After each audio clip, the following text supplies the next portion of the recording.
welcome to our presentation.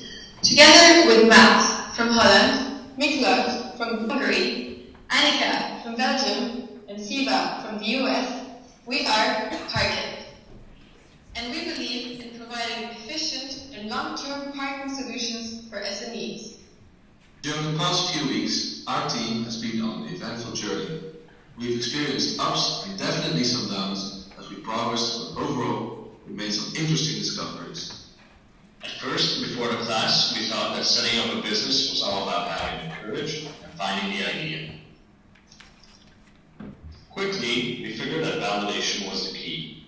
This is why we got out of the building and conducted 51 consumer interviews. This was challenging for all of us as we had to speak to total strangers in the street, on parking lots, and shopping malls, and they kind of thought we were crazy. In addition to that, we also conducted 2 experiments online, and we had 2 mentors who helped us along the way. At that point of our journey, we already learned a few important lessons. First, that it is crucial for you to listen to your customer. Let them do the talking. Secondly, there is an important difference between a nice-to-have and a must-have. Lastly, we learned that being an entrepreneur can be like breaking up. There are times you have to accept that some things were just not meant to be, so you have to let it go for the better. We learned this the hard way. About 9 weeks into our journey, we had our heart broken after one very specific interview with Kieran. This was certainly the most interesting interview we conducted. Kieran is a fine art antique auctioneer and owns an SME near St. Stephen's Green in Dublin. When we asked him what he thought about the parking situation in Dublin, he told us that he and his employees had serious issues finding parking nearby. For us, this was our big moment. From this point, we pivoted from being a parking provider to the general public through using private parking spots, parking garages, and street parking to focusing on SMEs only. We therefore had to iterate our business model a few times. We thank you for watching our video and stay tuned for our presentation.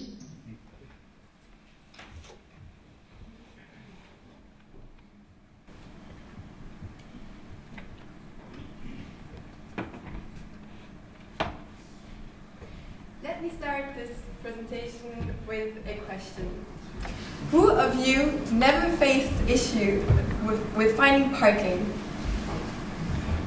So for those of you that drive here in Dublin, if you remind yourself of the past week, how much time did you spend on average looking for a parking spot? Do you have an idea? Too much. Too much, exactly. So in the UK, a study conducted or concluded that 81% of urban drivers spend 20 minutes or more looking for parking. So imagine what you could be doing with those 20 minutes every morning. You could be practicing yoga, you could be reading 10 pages of the book that you have next to your bed but never open. You could start writing your own book, or walking your dog, baking a cake, or just spending 20 more minutes of quality time at breakfast with your child.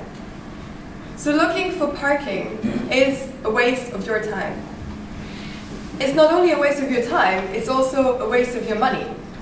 So during those 20 minutes, you will be spending or driving 1 to 2 extra kilometers, and you will be wasting those few resources you have. You will be polluting the environment and creating congestion.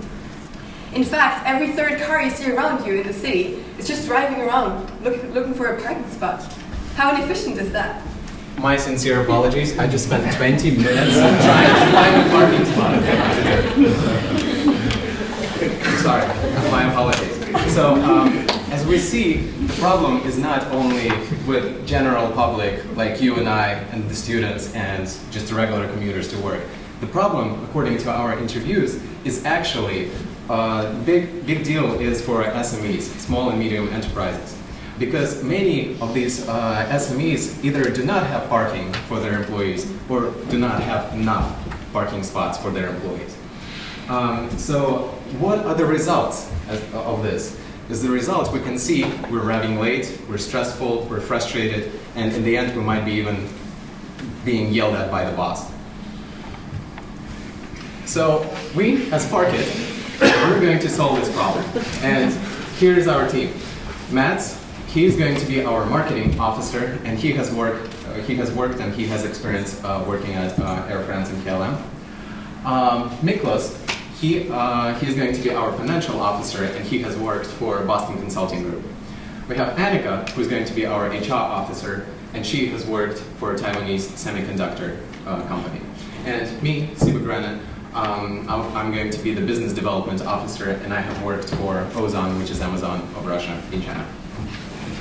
So, and together we have lived in over 30 cities around the world in 4 different continents. And from that experience, from 30 cities around the world, we have realized that this is truly a global problem. Parking in the center of the city is hard to find. And now, with our experience, skills, and truly a passion to solve this problem, we have the tools to do it. So, with ParkIt. So, as ParkIt, we're going to provide efficient, long and short-term parking solutions for SMEs. We're really going to solve the problem for each of the employees in your SMEs.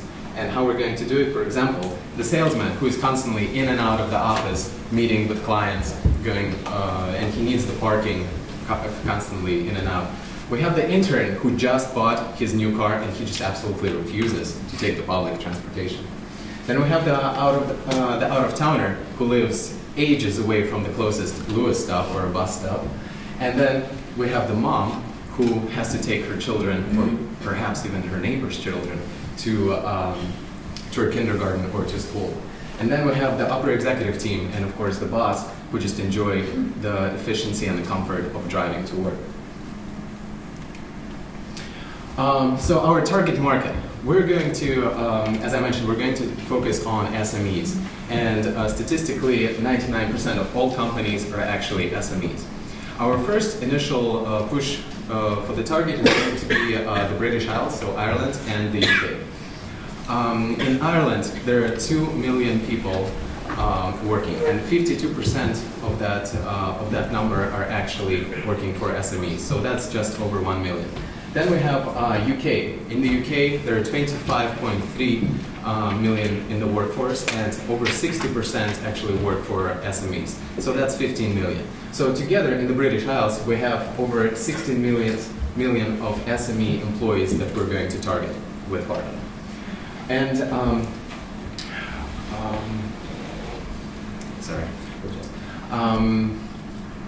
so we're going to target over 20 cities in UK and British Isles, basically, and because in the major cities the parking is scarce and hard to find. Now, in order to meet demand, we will partner up with 3 institutions. So the first one being parking garages. So we assume that they have regular excess capacity that we can use. So those are also going to be a very interesting and important feature for us whenever we will expand into becoming a B2C type of business and provide parking to the general public. We will be working with private parking owners that, as we know here in Dublin, a lot of people own properties that can accommodate 2 to 3 cars in the driveway, but they're just empty during the day as people go to work. It's also a very interesting revenue for property owners. Then we will work with public venues such as churches and stadiums that often have parking facilities that just stay empty during the week. In addition to that, large corporations actually own a lot of parking facilities, and that is an idea that came to us when talking to our mentor, Garrett Flower, who started 2 SMEs.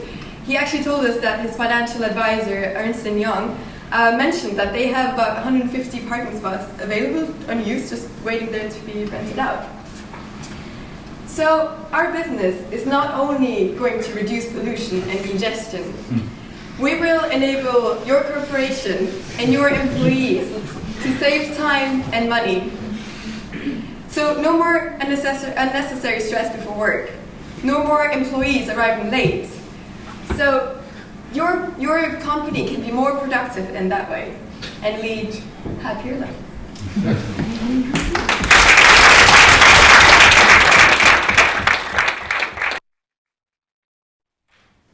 Any questions? What are the statistics that you've uncovered that relate the demand to the supply and location-wise? Because there's lots of spare spaces in the suburbs where cars go to the city and vice versa. But what's the correlation? I mean, how well do they match in terms of making money out of it as a business? Could you repeat the question, please? Your slide showed 3 sources of. So this is a problem. Nobody denies that. You're claiming a solution, and the solution is 3 parts. You've got the parking lot, which has got the tower. Yeah. You've got the fine Georgian houses, which have 3 spaces, and you've got the garage inside. So I'm just saying, how do you match?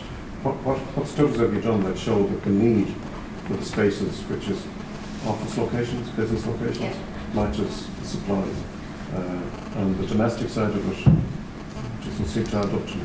So just as on Declan's point there, see the spare space there in front of the house. Yeah. How are you going to rent that to me or to whoever? So the idea was that we would get a contractor who would get people to go out there and sign people up to rent out these properties, because most of them own them, but not a lot of them actually use them.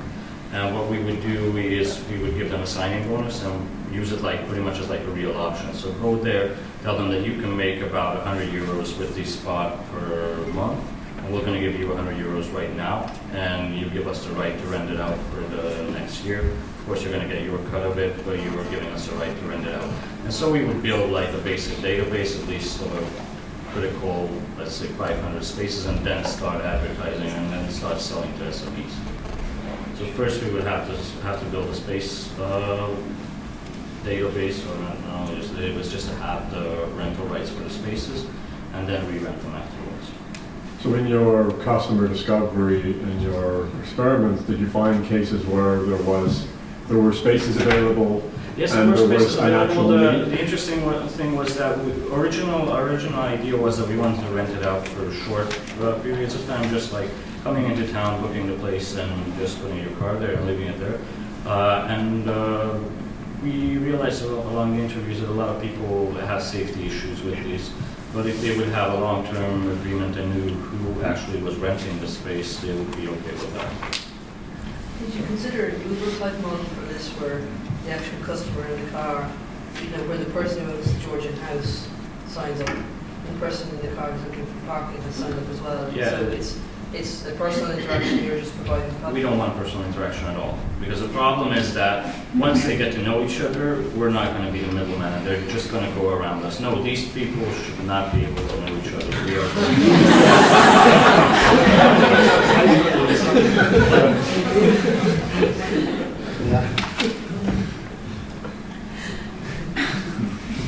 Any other questions?